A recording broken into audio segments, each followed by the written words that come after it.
પણ લોકસભાની ચૂંટણી પછી પહેલી વખત મળીશું અને લગભગ કોને કે 12 હોય 17 હોય 22 હોય એ ઠાકોર સમાજ અને તમામ સમાજો આ વિસ્તારોએ તમારી દીકરી તરીકે બેન તરીકે તમે ખૂબ મદદ કરી છે અને છેલ્લે ઠાકોર સમાજ તો ખરો જ પણ સમગ્ર જિલ્લાના તમામ સમાજોએ આપણા ઠાકોર સમાજ ઉપર ભરવો મૂકીને આ પહેલી વખત દિલ્હીના દરબાર સુધી તમારી એક ગરીબ દીકરીને તો એ આવતીકાલે બીજા સમાજોનું ઋણ આપણા ઉપર છે અને ઋણ ઉતારવા માટેના પ્રયત્નો સમાજ અને તમે બધા ભેગા રહીને કરજો. તમારા સુખ દુઃખની કાયમી ભાગીદાર બનીશું.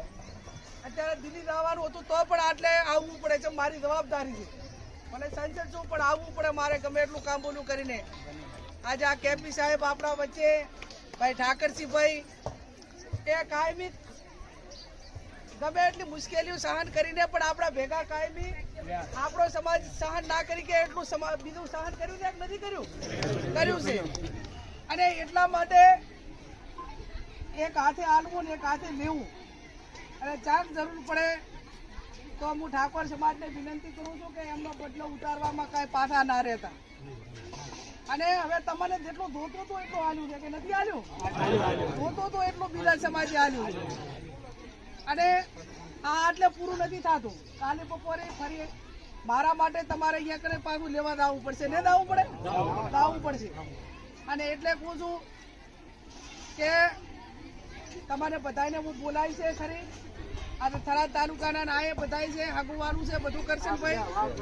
બહાર થરાદ બધું એટલે જે નક્કી કરે પેટા ચૂંટણીમાં કોંગ્રેસ પાર્ટી જે ઉમેદવાર નક્કી કરે એના ભેગો ઠાકોર સમાજ એ કંધે કંધો મિલાઈને મને વોટ આલ્યા એટલા ને એટલા હાલશે એવો ભરવો હું તમારા ઉપર બધા ઉપર રાખું છું અને એ પ્રમાણે બધા વર્તજો. તારે જાહેરનામું પડશે તારે હું આગેવાનોને બધાને પણ બોલાવીશ અને જે હારા રહ્યા એવા ને એવા રહેતું તો આજ તમે હારા હતા એટલે તમને એટલે પહોંચાડ્યા ને. બીજા સમાજે આપણને મદદચાર કરી હોય કે બીજા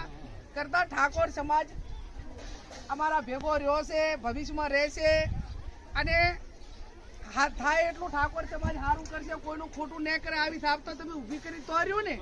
ને કે હું ધારાસભ્ય થઈ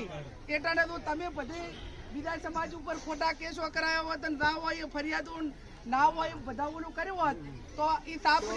સાપ બગાડો કે ના બગાડો પણ તમે બધા હારા રહ્યા એનું પરિણામ સારું આવ્યું. નહીતર તો ધારાસભ્ય 2 ટર્મ રહી અને ઠાકોર સમાજે ક્યાંક ને ક્યાંક બીજા સમાજો ઉપર ઓલું કર્યું હોત તે 100% લોકસભામાં આડું આવત પણ એ નથી કર્યું. એનું પ્રમાણ તમે બધે રાખ્યું છે, કાયમી રાખજો. બહેનોને પણ મારી વિનંતી, કાયમ નાના મોટા પ્રસંગમાં આવું છું. આ વ્યસનોનું, સમૂહ લગ્નનું, સંસ્થાનું, શિક્ષણનું આ જેટલું મારાથી થાય એટલું કર્યું છે અને ફરી પણ તમને કહું છું કે તમને કોઈએ નાના મોટી હેરાનગતિ કરી હોય ને તો તમારું ઉપરાણું લેવામાં પણ ચાહે મેં કોઈ દાડો પીછેહટ નથી કરી, એ પણ ભેગું છે. પછી મેં એને વોટરની પરવા નથી કરી, કોઈ દાડો કરી દે વોટરની પરવા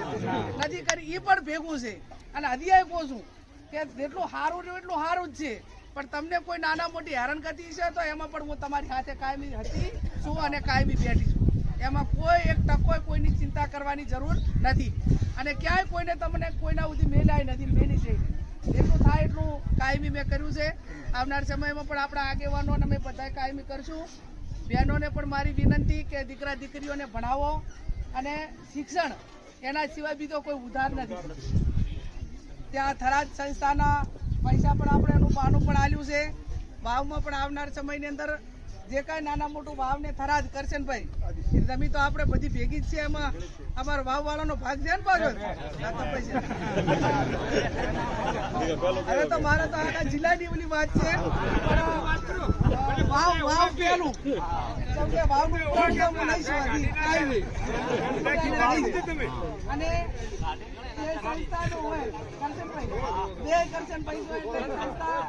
વહેલામાં વહેલી થરાદ મુકામે ભાઈ કરશનભાઈ એ થરાદ વાળી જમીન વહેલામાં વહેલું એના ઉપર બાંધકામ થાય અને બોર્ડિંગ બને બધા કંઢિયાની પણ ખૂબ લાગણી છે અને એના માટે જે ટાઈમ આલવો પડે કે મહેનત કરવી પડે કે મદદ કરવી પડે કે એટાણે મેં મદદ કરી હતી અને વળી પણ જે પ્રમાણે કરવી પ્રમાણે કરીશ અને સમાજ પણ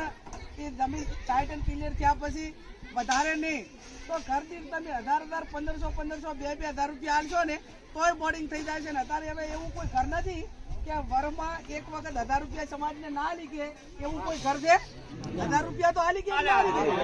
અને એ પ્રમાણે આપણે એટાણે આયોજન કર્યું હતું ને આવનાર સમયમાં આ ઠાકરસિંહભાઈ 12 મહિનામાં